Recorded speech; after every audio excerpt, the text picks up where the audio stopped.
Quand Jésus vit tous ces gens rassemblés autour de lui, il monta sur une colline.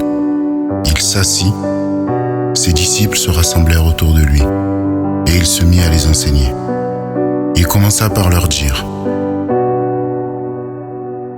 Heureux ceux qui sont conscients de leur pauvreté spirituelle, car c'est à eux que le royaume des cieux est réservé.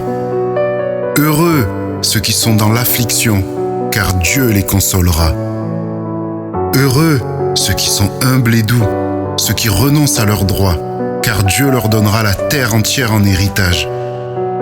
Heureux ceux qui aspirent de toute leur force à vivre comme Dieu le demande, car ils seront pleinement satisfaits. Heureux ceux qui ont un cœur compatissant, sensible à la misère d'autrui,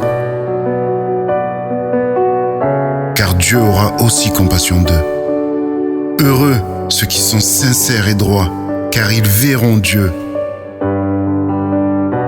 Heureux ceux qui répandent autour d'eux la paix.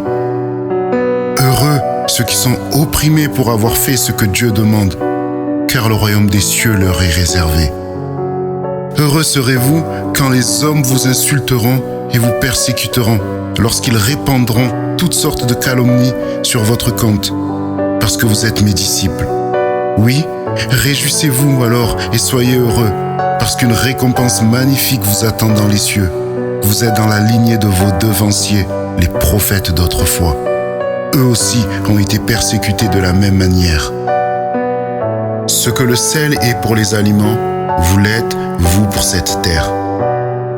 Si le sel devient insipide, avec quoi lui rendra-t-on son pouvoir salant ? Il ne sert plus à rien. Il n'y a plus qu'à le jeter dehors, où il sera piétiné par les passants. Vous êtes la lumière de ce monde. Quand une ville est construite au sommet d'une colline, elle ne saurait échapper au regard. Il en est de même d'une lampe. Si on l'allume, ce n'est pas pour la cacher sous une mesure à grains. Au contraire, on la fixe sur son support et on la place le plus haut possible pour qu'elle éclaire tous ceux qui seront dans la maison.